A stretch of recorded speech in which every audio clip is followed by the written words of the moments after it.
Hello everybody, hope you're doing well. Welcome to episode 98 of the Battlerealm and Beyond Podcast. God, I nearly said the name of the old podcast, Dan.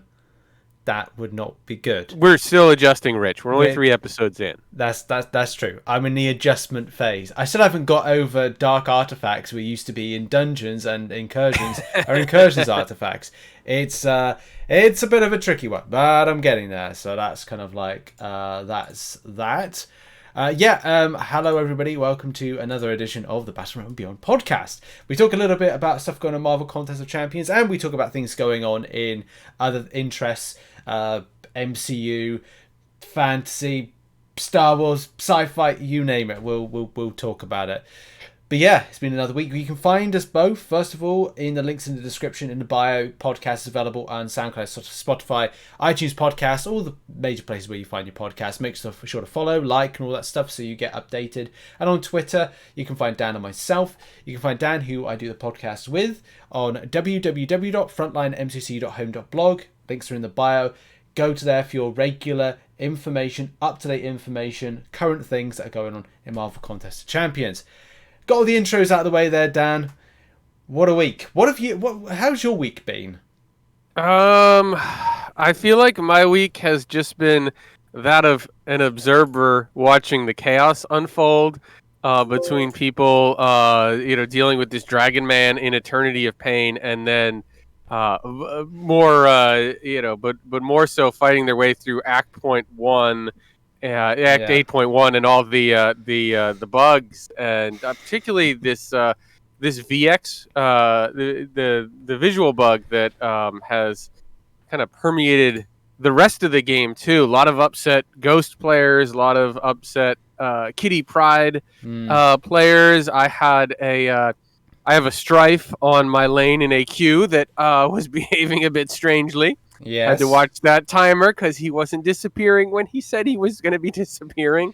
Yeah, I've had that as well. It's been, it's been a kind of a rough week. Like, people seem to like 8.1, but it came with all this baggage. Yeah, I remember like when we just before we started off the podcast, one thing I kind of like Dan said, which was just kind of a thing which I've brought up for people watching on YouTube, if anybody is watching at the moment. The thing you said was, it's a rough week when there's 2 to 3 green known issue banners stating there's stuff wrong with Marvel Contest, and this is something that I think that we'll kind of touch on a little bit, and I want to bring it back to. Is the issue that I always have now in game, when you kind of look at that opening screen, there's going to be players that go, I don't want to go to the forums, I don't look at the forums, I don't care about what's going on in the forums.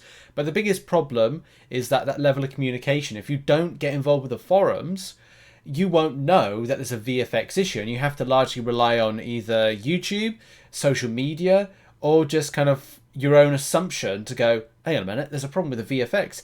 Why, as Dan said, why can't you see traps? Why can't you see the VFX of Kitty Pryde, of Ghost? This is all confusing. This is very jarring. What's happening with Black Widow's Citalis? Why can't I see the traps? Where's the trap? There's a trap there. I'm trapped. Why am I trapped?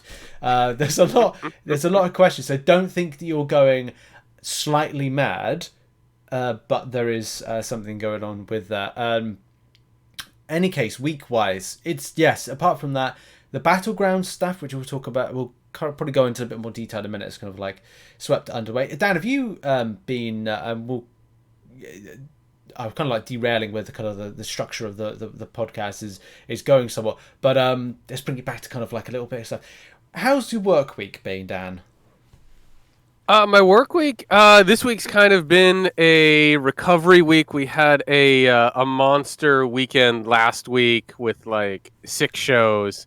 So I was running all over the place. We had an Irish festival, which was like an all-day thing on Saturday that I was working. That was a lot of fun. But it was kind of like, I think Friday was like a 15 or 16 hour day. I got 3.5 hours of sleep, and then I was at work at like 7 a.m. to like 9 or 10 on Saturday.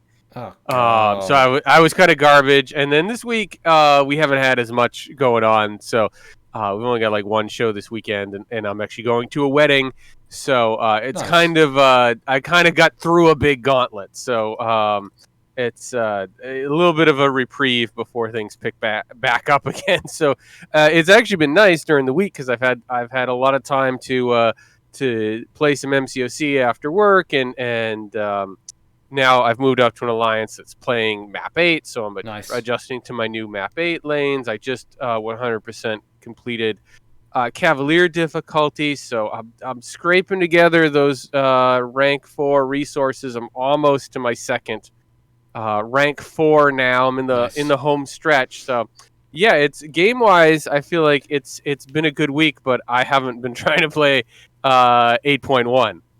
Gotcha. Well, we'll come and talk a little bit. I'll kind of speak about like what we both speak about what we've seen. I've experienced a good chunk of Act 8.1.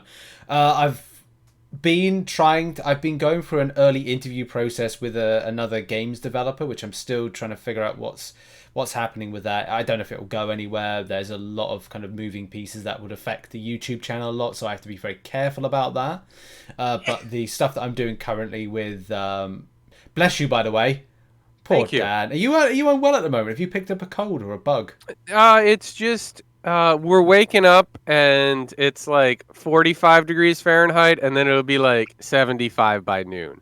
So Right, it's okay. like there's huge temperature changes, and the leaves are starting to change, and the pollen's out. So just a little bit of allergies. Yeah. Nothing scary. Oh, bless you, bless you. Honestly, Thank it's you, Rich. terrible. Like we're fine, but we're in the kind of like the twist in the UK where we're getting the temperature shift down to be cold.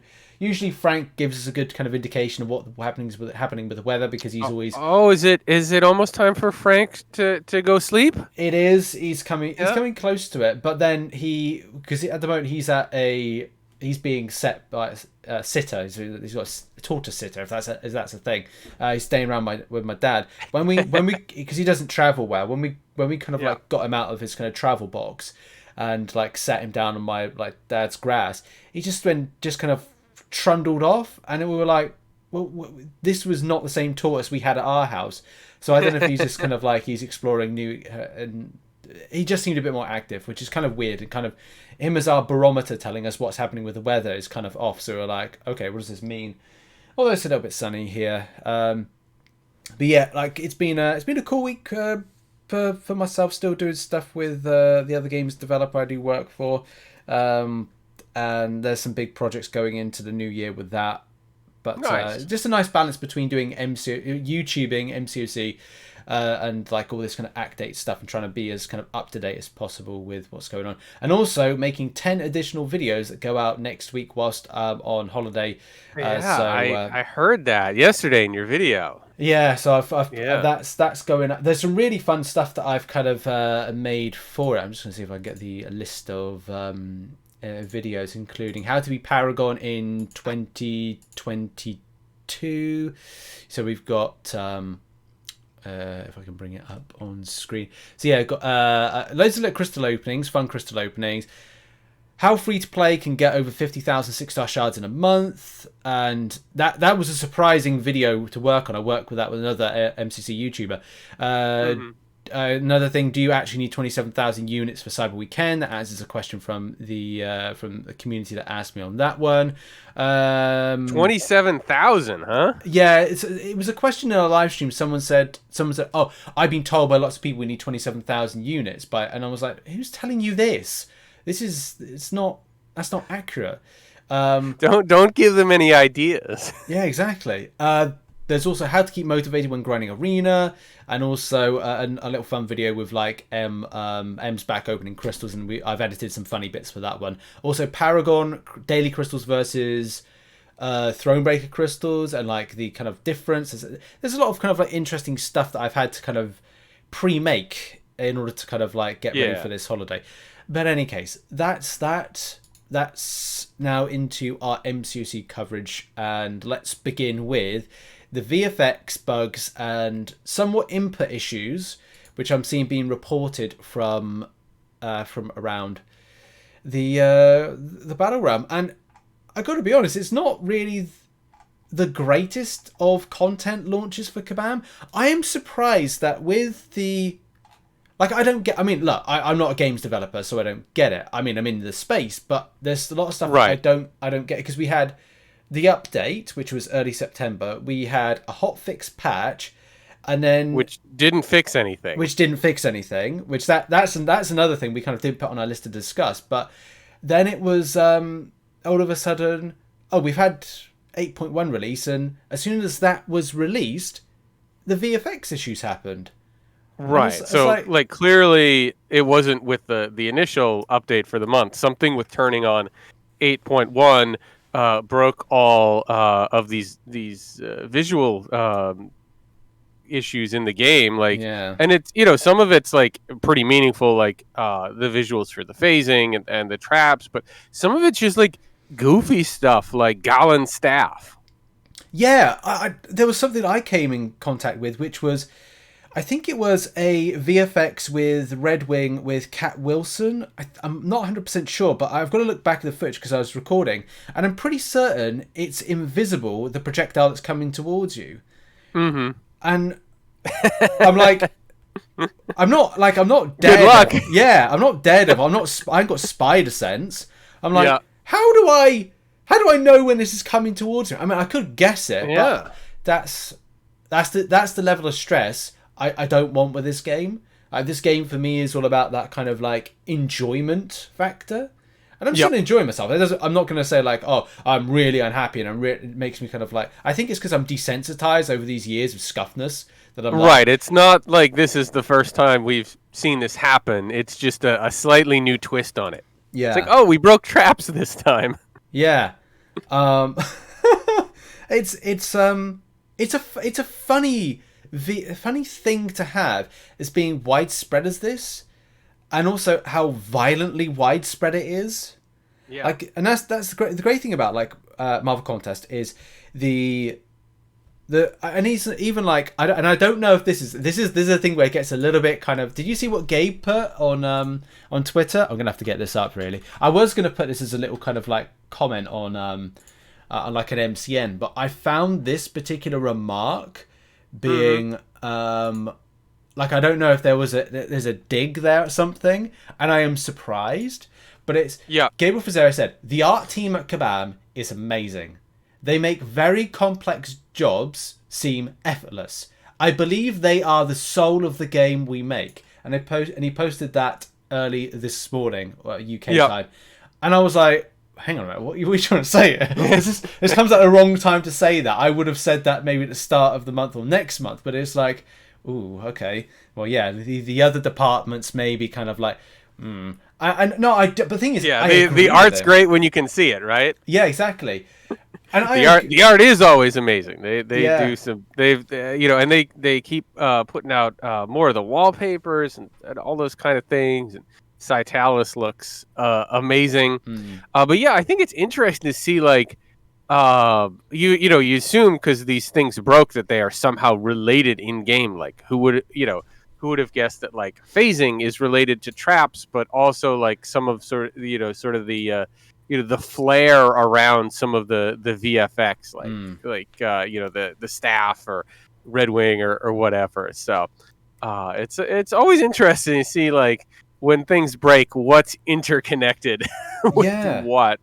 So yeah, it seems like I don't know. Have they said, like, are they planning a hotfix? I mean, they're only like a week and a half away from the next launch, like, which you've got to think is like 99% in the can at this point. Like, yeah, I feel like they're in a little bit of a tough spot here. It is a tight pickle. This is why I kind of think that where they are with what is it, the hotfix, where the hotfix came in is weird, because that's the first time in a few months where I've seen a hotfix go in kind of a mid-month that's meant to address something. Normally, Kabam have this kind of, not typecast, but this kind of mentality of going, if it's broken by halfway through the month, it's very little point of us fixing it. So it's then put in the next update in order to save development time hours, man hours, and stuff like that.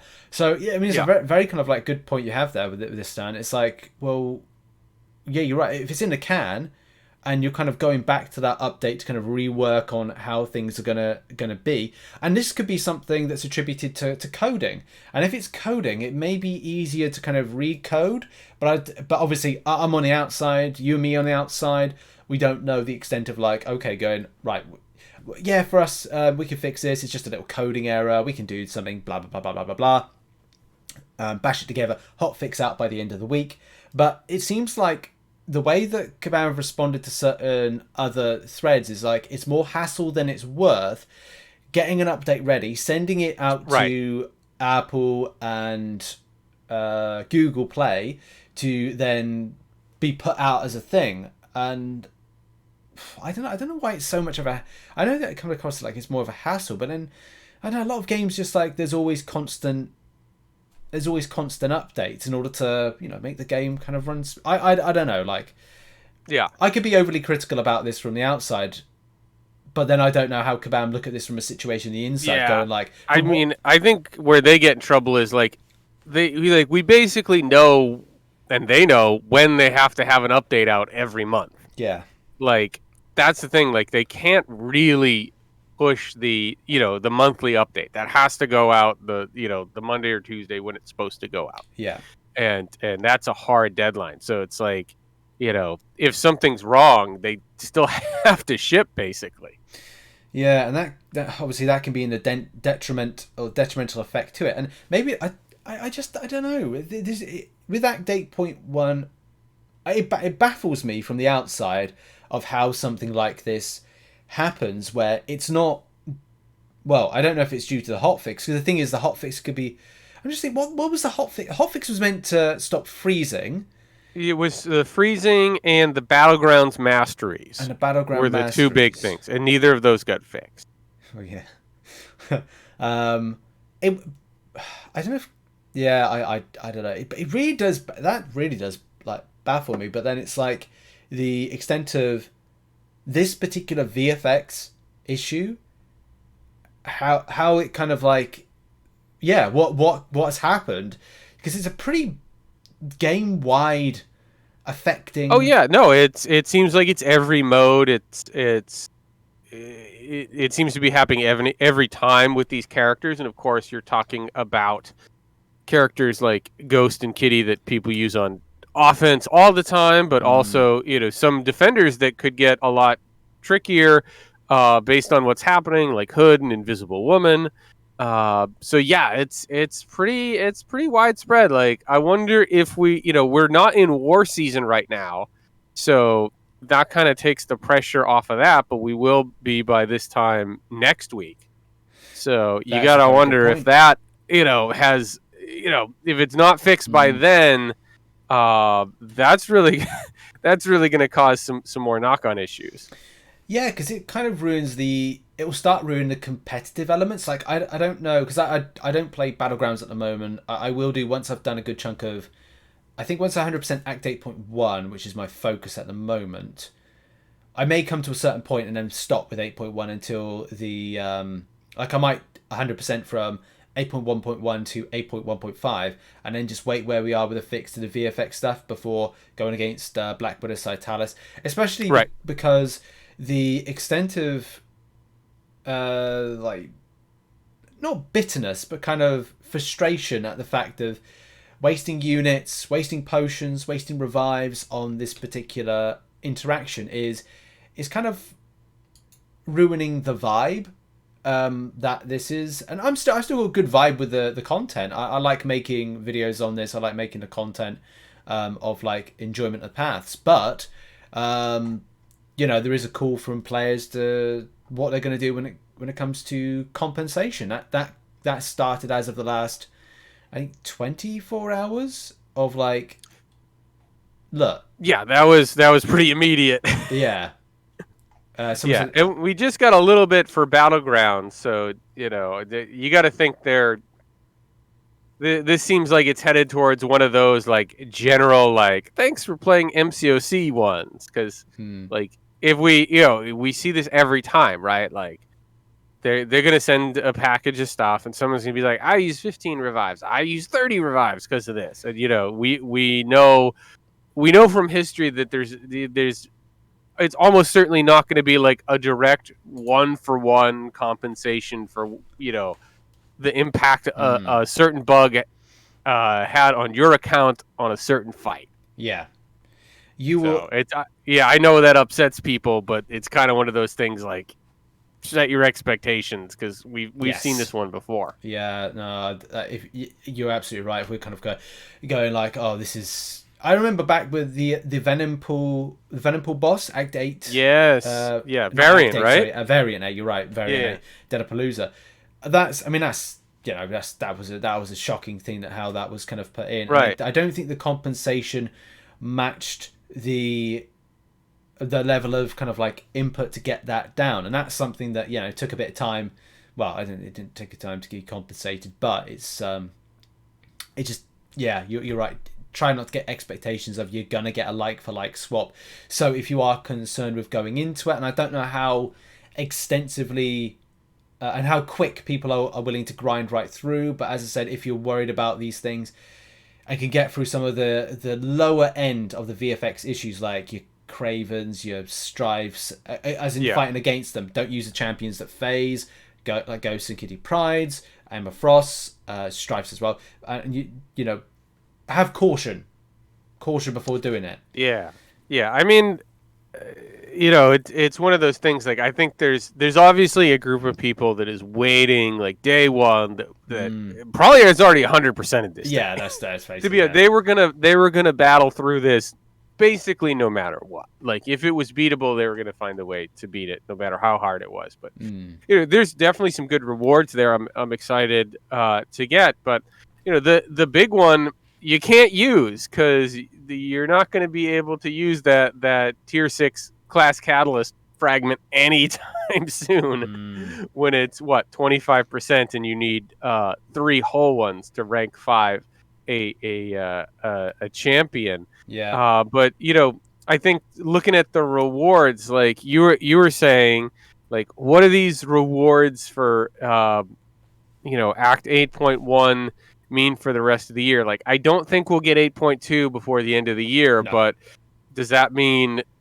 tier 6 CC for Cyber Weekend holiday promos? It's possible, but I don't think it's going to be as extensive as we saw the offer. 7,000 units for 10%. 10%, yeah.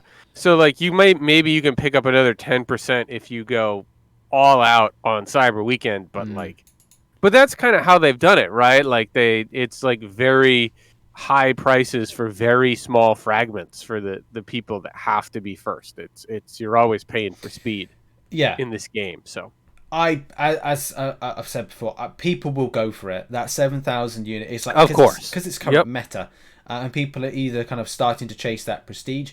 Yeah, quite rightly, as you said, like you do have to have an extensive amount for it. But this is where the spending encouragement comes in with what you're going to see in the next. I think we're going to see a big push in the Cyber Weekend deals, maybe possibly for the spending when it comes to Paragon, because Paragon players are going to look at the situation as soon as we have Paragon and spending players are going to want to see something like Tier 6 Class Catalyst in their Cyber Weekend spending deals. Right. They're going to want to see as well something within the Festive Crystals. Quite possibly not. It may be like a small fragment, a similar way that they did with the Tier 5 CC, in that when it was, I think, first introduced in, there was a small slither of it. And also with Alliance Quest Season 10, not yet announced, not and in need of Alliance Quest is in need of a buff for rewards. There will probably be that little trickle of amount of tier 6 CC that we put in, and whether or not that's going to be something like 1,500 per week or per cycle, I don't know. But that's what players are going to want to see to make them encouraged to do. They're going to want to see that, and that's where we're talking tier 6 CC. Like, you're probably talking like top 10, top 20. Yes, like it's going to be the absolute top of the rank rewards, but that'll push the rank 4 materials down a little bit further, down the ranks. I'm going in, looking at where we're at right now for rewards because it's yeah. I mean, I don't know about you, but I feel like I have been hit with more questions about when AQ rewards are going to be Yes. updated Yeah. than anything else. But that's partially because they've done a good job of updating so many other game modes. Yeah. They gave us the objective for the rank 4 resources in Cavalier difficulty.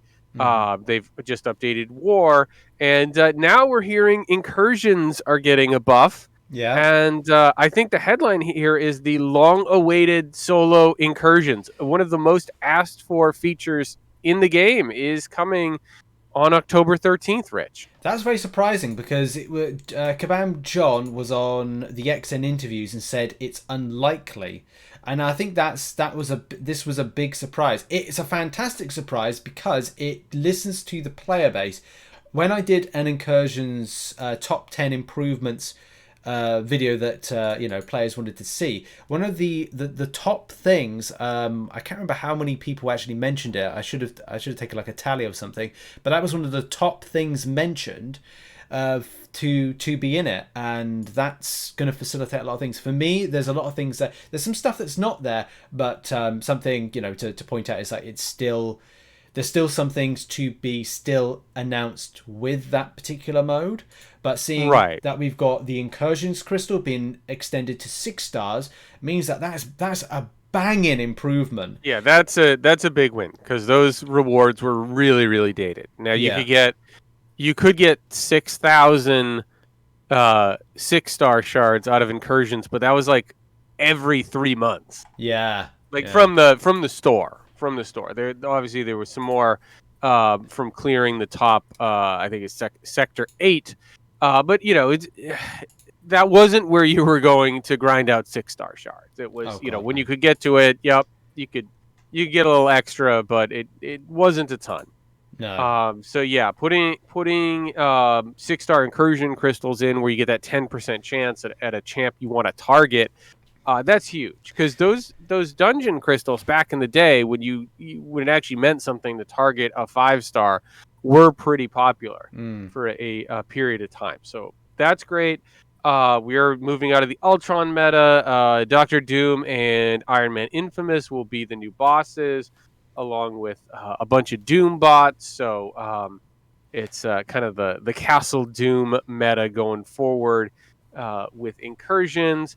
Like you said, big win. We're going to have the classic Incursions mode where it's 2 people, and we're going to have the solo mode. So that should mean, in addition to the rewards buff, there should be 2 different rewards tracks. I'm assuming that you can work on. So, and like you said, Rich, I think the solo is a big win for people who are much more casual with the game. Like if you have someone that you do incursions with every week, like I do, it's easy, right? Because you can trust that person, their roster and how they're going to play and what to expect. If you're randomly matching in incursions, you're probably in a nightmare scenario. So this, that I think is huge. Yeah, I people that don't have a standard incursions partner. That's true. I actually do lower end, so I will do sector 7 or with a random solo person. Yep. And I've had 2 good experiences. And I think, and the thing is, I've been recognized twice from doing it. The thing is, I don't go in to go like, oh, I'm just going in to be recognized, and I do it to just like, number 1, help out people. Number 2, I will pick up my milestone reset, and it's just, and the third thing, it's just nice to like just help people out. I mean, I don't go in it. I just go with I go in with my 6 stars. I'm like, well, I 1 week I was like, okay, well, I've used my 6 stars, and then my favorite 6 stars, and then the following week I'm like, well, I've got all my sector 8 stuff I've done out of the way. I need to do sector 7. I'll just go in and just help someone else out, and it's nice then to help someone catapult them into the other room and saying, oh, I could potentially get through these with my 6 stars. Come through with me to the end on my path. You go and split off at the end of the boss once I've defeated it. Get the revive. Get your champs back in. And just do that. But and I've had good experiences, I've had bad experiences, but I think it's just nice to do that. But it's just great to have a solo. There's some stuff where it says details on all of these will be released in October, which I think is good. There's some questions that I definitely have, especially going back to where's my video topics for Incursions. So when I did my Incursions video about what needs to be changed, there's some stuff that needs to be addressed, like refresh cost. That's something that interests me as to where they're going with that. Is that going to be improved? AI profiles and just the way that they kind of interact in some of the rooms in some of the sectors, especially the further you go, because sometimes it can be very defensive, very passive, and it can be very unhelpful at times, especially when it comes to node combinations. And I don't know if that's something that Kabam would ever allow us to re-roll some of the nodes on some of the champions, because sometimes you're like, this is a stopping point for us, and we're like at a certain room. Yeah. Yep. So that's something. Yeah, every once in a while you get something nasty, or you rush in. You're like, oh, that boss is easy, and then I didn't look at the nodes. Yeah, and you're like, well, I've got no champion to interact with this, and you could be people. I'm sure that Kabam would say, well, you do have that kind of champion choice change at the start. Yeah, just bring in Hercules, Rich. Yeah. It's no big deal. Remember, everyone has Hercules, Kabam. You know that. Yeah, everyone has Hercules. Yeah. Well, in fairness, your King Groot's a pretty good option. Yes, no, he is. I end up using... He is a tank. He's when me and Super Duper Boo go in, we both use rank 4 6-star, get 200 signature King Groots, and it's like, my God, the survivability is just the one thing that's great about that champion for that mode. And then I will change the plethora of champions I use as a backup. I might have a bit of fun and use Scarlet Witch Classic. I might use who else would I use? Yeah, just anything else. I don't tend to go down the route of having to use I haven't even used Hercules once in Incursions. Maybe I will. I just don't like that kind of like mentality of like, oh, you've got that champion, you must use that champion. I do like, goes back to when we did our Incursion series and we were experimenting with kind of random champions, and that's the thing to be encouraged to use, not like, oh, I can use this main god tier champion that's rated. It's like, no, this is meant to be like use some other stuff in your roster. So that's the joy of Incursions, is finding random champions to kind of go and have a bit of fun.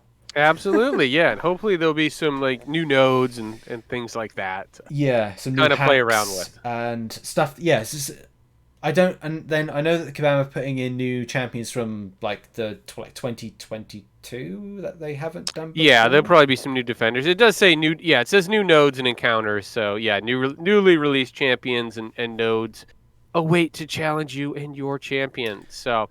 I assume we'll get the full rundown either in the release notes in a couple weeks or in conjunction with that general time frame. Maybe it'll be its own post, but we'll probably be finding out around this time next week. Yep, that'll be nice. I'm looking forward to that. It does seem like we're kind of like moving a few pieces with it. On things. I think I was looking back to how kind of we looked to structure the podcast, and we've kind of we've gone all over the place, but there's I'm like thinking, oh god, that was a good thing to link off from there. But Battlegrounds, yeah. So I've been playing Battlegrounds every day. I have managed to get my way up to Gold 3. It's nice. Been quite a slog, but I haven't.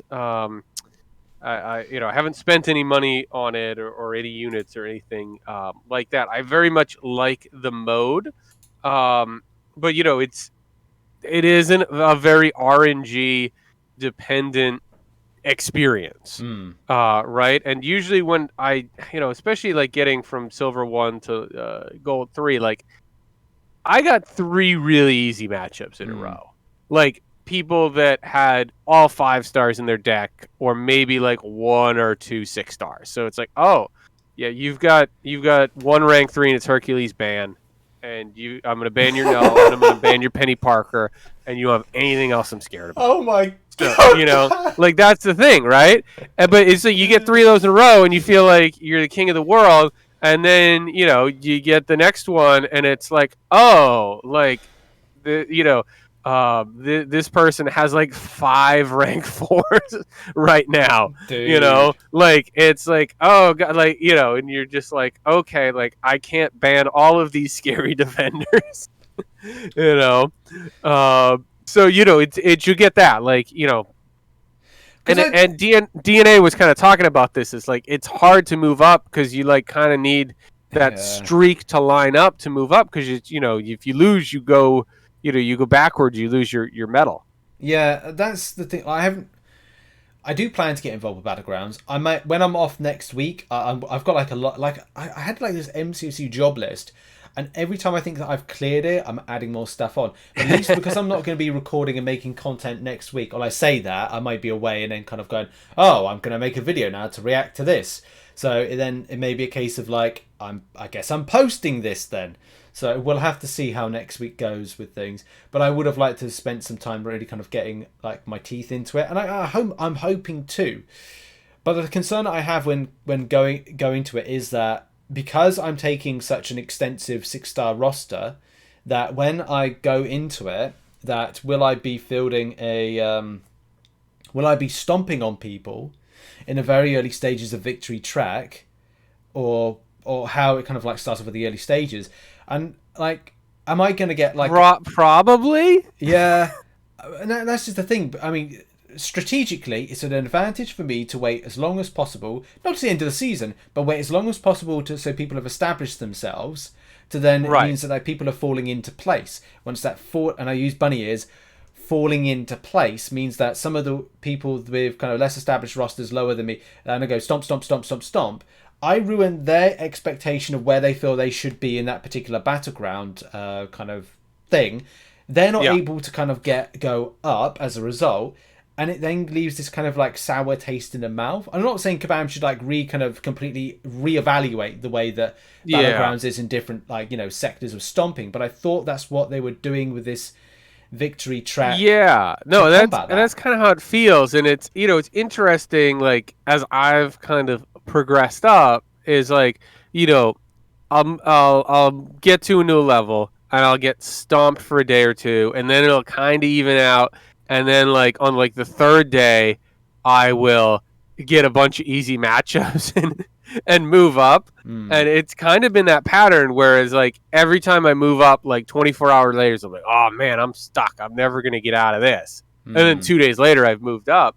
But it's like I do get that feeling very much, like you move up, it's like, okay, higher level of competition, well, those people beat me. And I realize it's not this literal, they beat me and moved up, but that's what it is, right? Like the top 10 or 20% who's in that bracket, they're going to get all the wins, they're going to move up, and suddenly you're in a better position. Some weaker players have moved up from the lower levels, and you know, the cycle repeats. Yeah. Is this something, for me, this is the way we're kind of talking about, is the same problem that Marvel Realm of Champions had. Yeah. And that's the thing that kind of like concerns me a little bit. I kind of get and I kind of don't get why Kabam went to this model versus how they had it before. Something must have changed between the last Battlegrounds beta. I mean, if they had an idea that this is how they were going to take Battlegrounds from a point of how you climb, how you go, first of all, go through one area to another area. Forget victory shields and elder marks and that kind of stuff. It's so much of a big kind of like, whoa, this is I get it, how they want to make sure that people climb up, and how Kabam think that it's a fair way of doing it, but then the more that you look into it, you're more like, well, this is how Marvel Realm of Champions did not go in a favourable way. I'm not saying it won't kind of ruin the game. What happened with Realm of Champions is a bit of a different thing, but it's just that the structure of it was something that even me and you talked about when we were playing Realm. It's like, well, this is kind of detrimental. Like, losses feel worse than ever. Trying to get out of one particular baseline is getting over to the next hurdle is tougher than it feels. So and I think you mentioned that, and I believe that's what they're trying to eliminate is so much of the feels bad as far as losing. Yeah. Where it's like, well, you can lose, but it's not like you're gonna drop. I'm in gold 3. I can't drop back down to silver. I can Yeah. only go up from here. I may feel like I'm stuck, but I won't feel like I'm going backward. Yeah. So I think they were trying to address that. I also Yeah. think they were trying to address some issues with tanking where it's like, okay, if you don't have the tiers or whatever, like, you could just, say you start with 100 rating, you could just lose a bunch, drop down to a 25, and then, blitz through your next 10 matches on the way back up, and then, do it again. So I don't think they want people doing that. It just, that led to some other issues. Yeah. And you could just say like, okay, like that's fine, but like, should it be so punishing? Like, I've seen this idea floated around, and I kind of dig this. Like, okay, like let's say you've got a medal, and you lose the game 2-1. Well, you don't gain one, but maybe you don't lose one in that scenario. Yes. Like you only lose the medal if you get swept 0-2.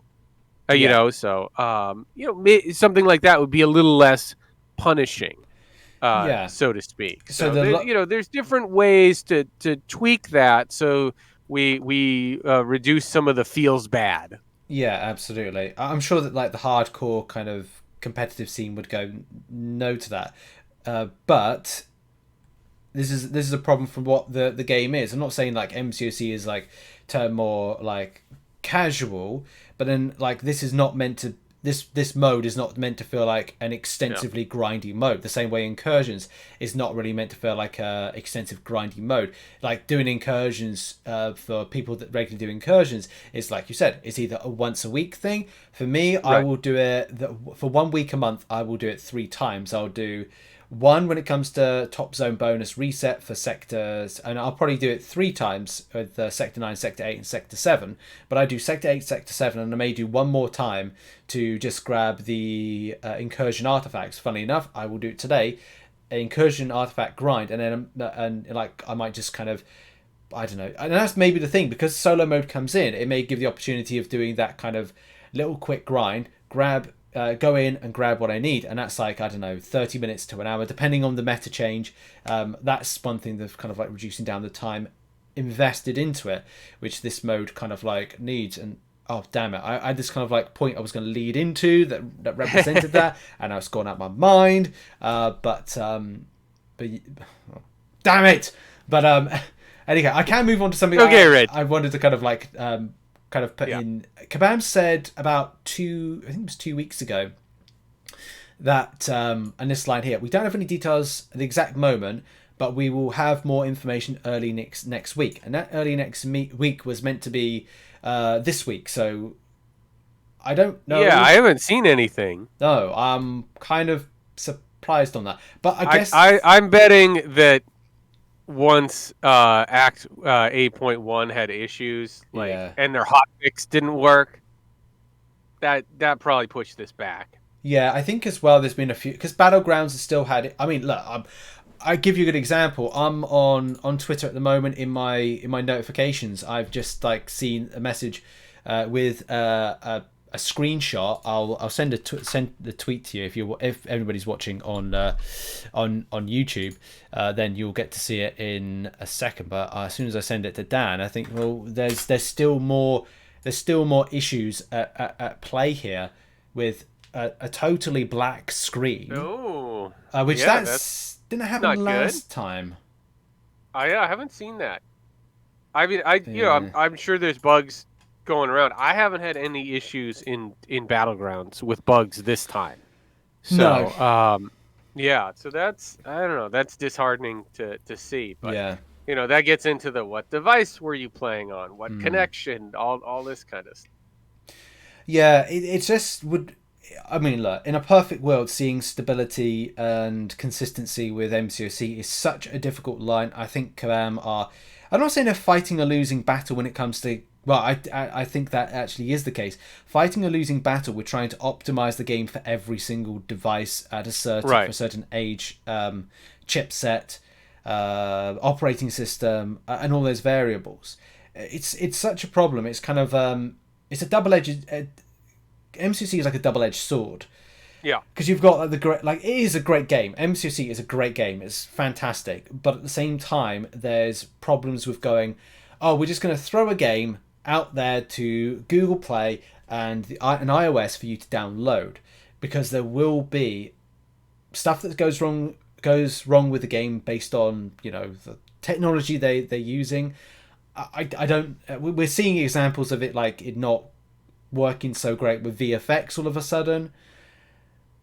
It's so difficult because I'm like, yes, I love this game. I'm actually having a great time playing Act 8.1 at the moment, and that's, you know, as a testament to Kabam listening when they had to kind of make Act 7 the way they did and continue on that narrative, that enjoyment, that kind of like pleasure factor the game has. And I think that for me, as I've said in the past, that the reason I'm enjoying myself more is because I'm non-spending at the moment, which is a bit of a weird thing to kind of explain more. I will like talk about it more when I hit the year mark with it, but for 9 months being non-spending with the game and kind of getting down into the trenches and kind of warring with stuff to go, I don't like Alliance War, I'm now doing Alliance War. I don't like doing Battlegrounds, I will end up doing Battlegrounds. I'm not a massive fan of some of the kind of high-end content in things like EOP and other areas, and Karina's challenges, I'm doing them. Yeah. And Incursions, I wasn't a massive fan of Incursions for a length of time because of not stuff. But now I need 6-star shards. I'm kind of like, yeah, that kind of mindset in me has kind of changed. But I think it's because I started going, well, I'm going to chase buying cows, early access, Cyber Weekend, buy, in order to get this stuff. And I didn't feel like I was earning it. Right, and you feel like the pressure to, like, when you spend, you feel the pressure to, like, immediately utilize those resources to do something or to get ahead. Yeah, like you it kind of taints the experience in a way. Whereas, like, okay, like, you know, I got through this hard content, and maybe, you know, it was hard. I did a Karina's challenge, like I did it by myself, like. Yeah, I got these rewards. I got something out of it. It does feel a little more earned. I can understand that. Yeah, so that's kind of like that's the kind of methodology that's kind of changed my mindset on the game. I'm still going to be, like, you know, critical about things, and, you know, we kind of like we want the best for this game. That's the thing. And there are some we're really coming up on 8 years. 8 years, goddamn, 2 months. 8 years in a few months this December. My God. Yeah. 8 years. I think I've played... The only other game I've played that length of time is World of Tanks. That's probably been my only game that I've played. And that game was out in 2010. So it's like, that's a long time that I've played that. Don't do any content on it. That's how my channel started off. It's just doing World of Tanks stuff and then kind of like transitioned.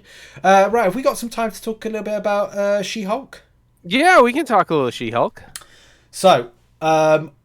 I must admit, I have not seen episode 6. However, though, I'm fine with spoilers for it. Okay. I'm happy to talk about it, and I think we need to kind of keep up to date, because I'm not sure about next week whilst I'm on holiday whether or not we can get a podcast in on the Friday, and it may be a case we could try and sandwich something in, like a live edition on a Sunday, maybe. Yeah, that'd be. I'm always up for the live edition with the folks in the chat. Those are a lot of fun. Yeah, when cool. We can do this because we get a good crew. And people are like, is it live or podcast live? And we're like, yeah, guys, it's live. It's a live It's happening. It's live. Yeah. So I think we had talked about the first 3 episodes. So there's been 3 episodes since we last talked about She-Hulk. You know, I would say overall, I liked. You know, I liked the Is It Not Real Magic, Donnie Blaze, Wong, Madison episode. Like, it was fun. Yeah. It was silly. It was kind of a little diversion.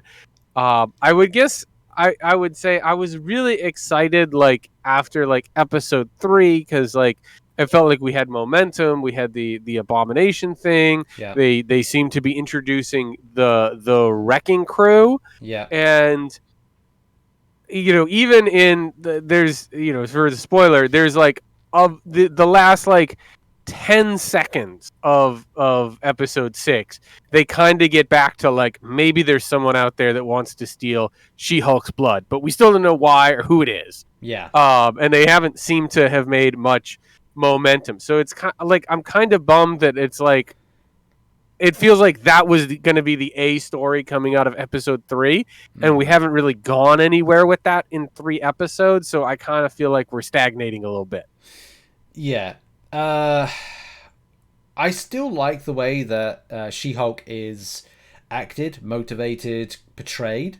That's still, for me, remains good. Which is, I'm always surprised about if that's going to be something that I'm going to have a big problem with.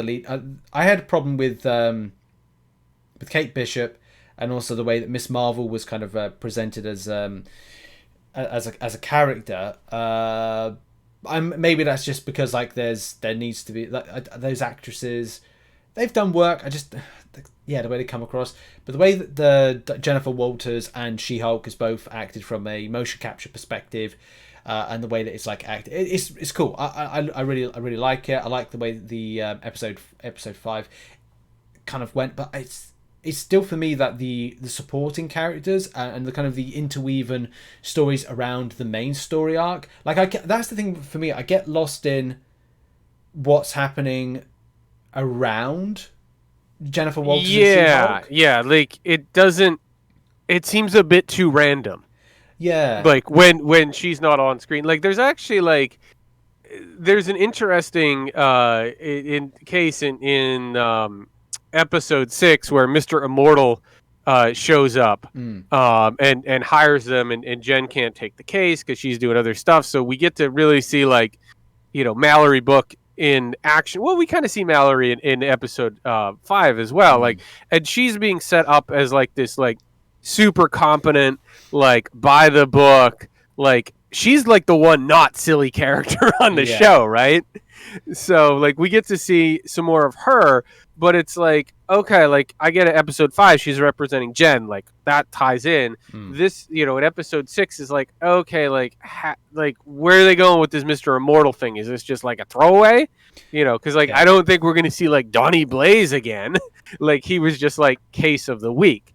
So that part confuses me, because I'm okay, where's our narrative thread? Where are we going? I felt like we had that the first 3 episodes, where it's okay, she becomes the She-Hulk. Bruce trains her. She gets fired. She gets hired by this law firm. First, we bring back Abomination. Obviously we've got connections between the powers and the Hulk connection there. Okay, everything's making a lot of sense, and people want to steal her blood. She's a target. Maybe they felt we can't go after Bruce because he's always Hulk now. We can try to, now we've got an opportunity to get some Hulk blood. And then we're kind of okay, that's super interesting. We might get a powered up Asgardian wrecking crew soon. We know we still got a Daredevil thing hanging out there. This is all really cool. And then it's kind of became B story, C story time, because these aren't long episodes for the last few.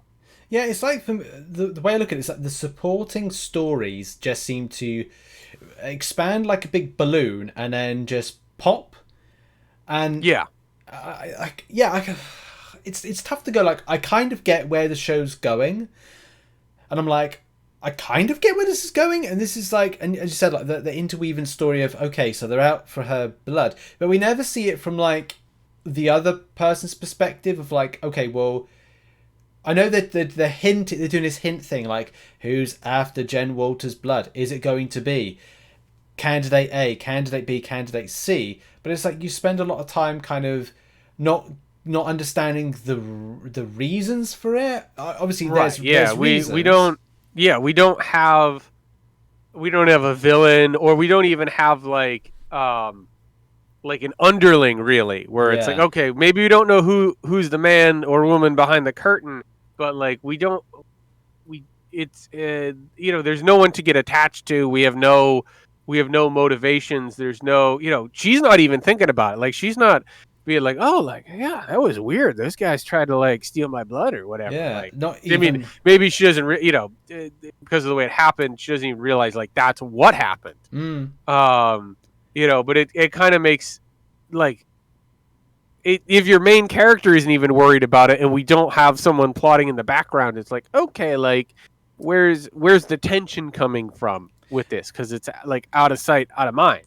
Yeah, like there wasn't even kind of like she hasn't thought about contacting anything like Avengers, Shield. Right. I mean, not to say that they're about, but like people to kind of like warn them, like you don't realize what this blood is, what happened to Bruce, what could happen if this gets out. You've seen what happened to the Abomination. You know, I can't let this blood that was within me get out. Like maybe even thinking about hiring like some sort of special protection of some kind, like some kind of bodyguard to kind of say. I'm not to say that she would have that lack of confidence. So this is her finding a confidence within being She-Hulk, but then that's that point of going, look, still, if I as Jen Walters get this blood removed from me and someone uses it for something else, it could be like, this is catastrophic, this is nuclear level catastrophic, so I need protection or something, and have that communication. It's just not there. So you kind of go, what the hell's going on here? Like you just by the end of the episodes you're like shrugging, like what's going on? That's kind of been my thing the last couple episodes. Like I think we get a little bit coming out of episode 6 that is giving me hope that we're going to go back to more of that storyline. But I guess, you know, from my point of view, I felt like they took a little too long with the diversions, because these are short episodes and we only get 9 of them. Yeah. But you know, overall, I like, you know, like I like how they're playing Jen. I think it's interesting, sort of her learning how to deal with, you know, this is kind of the first time where we've had a character who's like, no, I still want to be a real person and go to my day job now. Yeah. I know. You know, I like you look at, to me still it's Moon Knight is one of my favorite shows, but I think that's because it was established right at the beginning. We had 2 parallel running stories. It was what was happening with Mark Spector and oh my god, I forgot the other alias. It's Steven. Yeah. So the way that kind of runs parallel to what the villains kind of what the villain was doing, and so you were trying to reestablish what's happened to Mark Spector, Steven, and kind of that was running towards the end. At the same time, it's how the villain, Ethan Hawke's villain, is kind of at the same time running along parallel. And if there was, for whatever reason, any kind of split offs of kind of understanding extra story arc, that was reestablished in the arc of one of the other ones. So like his wife, he had to kill his wife's dad, and the mystery behind that, and how that kind of veered off and then came back with the main story. And that is like and a good, and it's a lot easier when you have like that central conflict of like, we're going to introduce Ethan Hawke as a very charismatic villain in episode 1. Yes. Like, okay, I know this framework. Yeah. You know, like that is, you know, then you know where it's going. It's like, okay, like we're heading for a showdown with this dude. Okay, got it. And that's when I love shows make sense like that. Yeah. Well, we'll see. We got three episodes left. I'm hopeful that they get a little more forward momentum, because I do like She-Hulk. Yeah, same here. Cool. Right, I think that's it for that. Dan, what are you up to next week, or trying to get up to next week? Oh man, well I got a wedding to go to tomorrow. Got a friend getting married, so that's exciting, and going to see a bunch of people I haven't seen all in one place in a very long time. So excited for that. As far as next week, I really got to get back to Act 7. I got to get Act 7 100%. Gotcha. Because now we've got Act 8 out. I need to get those rewards. I need to get into Act 8. So I'm really hoping to make some significant progress in 7.4 next week, as I now have Cavalier difficulty done for the month. Lovely. I think my plan is to try and get into Battlegrounds, but first of all, not Grandmaster Gauntlet, that's not it. You can't do that right now. No, I can't do that right now. The EOP Gauntlet, and then 100% up to 8.1.3 in Act 8. Do a lot more grinding of Arena whilst I'm away. Just save up those last little bit of units, or reinvest them into energy refills. And finish side quest as well, because that's got to be done. So is the life in MCOC and beyond, Dan. And that's the show. Thanks very much, everybody, for coming by, listening and watching. And we'll see you in the next episode. Could be a live edition over on YouTube, and then it will be re-uploaded to all the platforms. Thank you, everybody, and goodbye.